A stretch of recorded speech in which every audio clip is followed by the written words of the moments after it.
Apa yang bagus? Nanti banyak peluh, Ma. Badan sihat, Ma. Main lagi. Banyak berpeluh. Betul tu, betul. Sunuk pula tu. Oi! Cepat habiskan. Nanti tak dapat main. Cepat.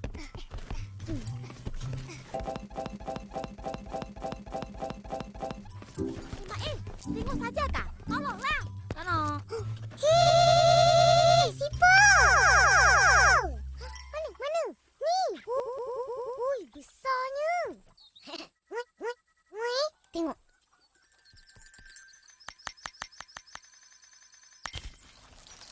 Dia masuk balik lah.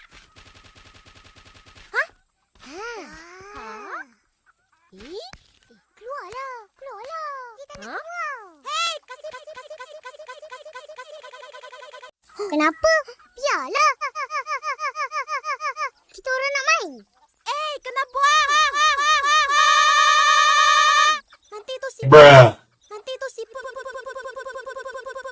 Oh, macam tu.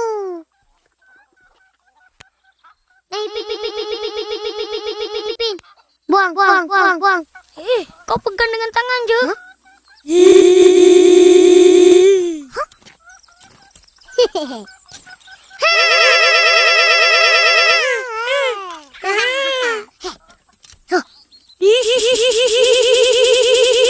Janganlah. Kau takut siput Mak Yu takut siput?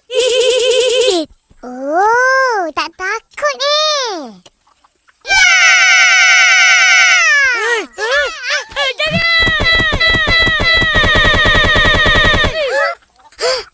Tengah seronok ni. Betul. Seronok. Kan Mak Yu?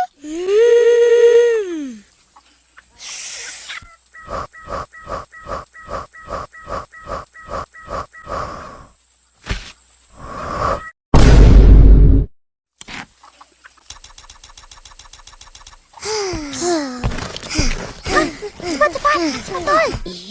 Kau lah ni, Mak Yu. Orang je yang betul. Apa tu? Cantiknya. Tengok ni, Mak Yu. Apa lagi?